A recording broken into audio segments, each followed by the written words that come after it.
The data is really clear, right? Teachers are leaving schools. They are replacing colleagues who have left voluntarily. When we're hiring new teachers, they're just replacing the people who have left. More than 2/3 of teachers are quitting before they ever reach the age of retirement. And the problem is even worse at Title I schools, where turnover rates are 50% higher at Title I schools, and even higher in our math and science areas, so 70% higher there. So what we're arguing for, or what we believe, is that there need to be three shifts in thinking about teacher retention. We think schools and districts need to make three significant shifts in their thinking about retention. And the first shift is that district and schools should adopt a proactive approach in order to address teacher attrition. Teacher retention should be embedded into goals and strategic plans for districts. And districts should be collecting and monitoring and acting on data to address teacher attrition. There are different ways to collect data, and we have, from teacher surveys or exit surveys and this sort of thing. But I also think there's opportunities for looking at things like empathy interviews and really trying to understand your teachers and why they're leaving and what they need. The second shift is that districts and schools should use a school-based approach to teacher retention, right? So we know that the teacher attrition issue, like when we're talking about teacher pay, we're talking about teacher preparation programs, these are big problems that require policy shifts and systemic change. But there's also an opportunity at the school level to really to address teacher attrition, right? Like these are two things that you can't do one without the other. We could pay teachers a lot more money. We could raise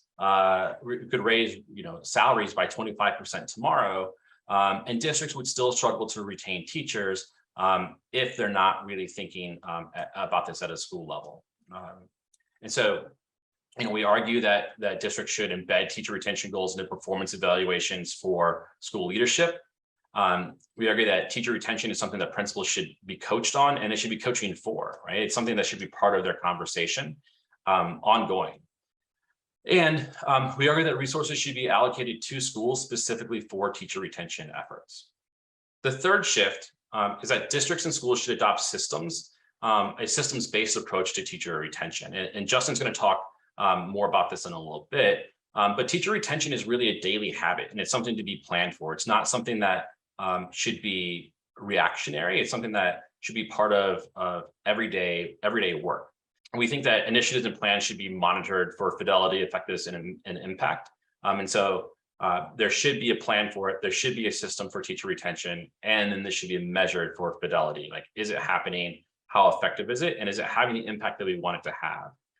And those plans should really just be, they should be created based on data, and they should be changed based on data. It shouldn't be changed because we think something, we have a gut feeling about something. We should really hone in on this use of data to retain teachers.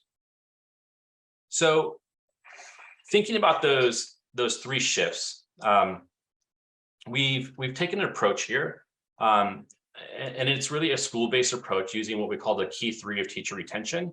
To increase belonging that will solve the unique and varied retention challenges faced by schools. So I want to name here that teacher retention at schools, it's different from school to school. We can't just paint all the schools with the same brush and say this is what's causing teacher attrition right now, and this is what you can do to keep all teachers. But what we do know is that teachers need to feel like they belong to a school community, and this is true for not just schools, but for all businesses and organizations. The elements of belonging are what really tell someone that this is where I am and this is where I want to stay for the long term. And those elements of belonging, these aren't groundbreaking. Research backs this up, right? Teachers should feel agency. They should be empowered and have some autonomy. And they should be included in decision making. Development, we know that teachers need to be developed. They need to get feedback. They need to be recognized for opportunities and growth. Our teachers need to feel a sense of equity, that Work environments are equitable, they're inclusive and representative of them and the students that they serve, and that organizations prioritize wellness, the social, emotional, and physical well-being of their teachers. But here's the thing, like when we just say these things, right, the teachers need to have agency or development. It's not enough. Like what does the school really do with that, to say like, hey, your teachers need to have agency, right? I would argue that most principals would hear that and say like, okay, I already do that, my teachers have agency, and then they move on and continue on with things, right? What we believe is that, and we've talked to leaders, we believe that leaders that retain their teachers do three things, right? They know their teachers, they engage their teachers meaningfully, and they celebrate their teachers authentically, right? And through these three things, they're able to increase the elements of belonging and drive the elements of belonging with their teachers. So when I say leaders know their teachers genuinely, I mean, they spend scheduled time with them, right? They put it into their calendars. It's sacred time. They know what their teachers are good at. They know what their teachers are working at to get better on. They know what their aspirations of their teachers. And they really promote this secure social network for their teachers, right? Their schools are a place where teachers can connect with other teachers and lean on other teachers. And so they really know who's in their building and what they need. Leaders that retain their teachers also engage their teachers in a really meaningful way.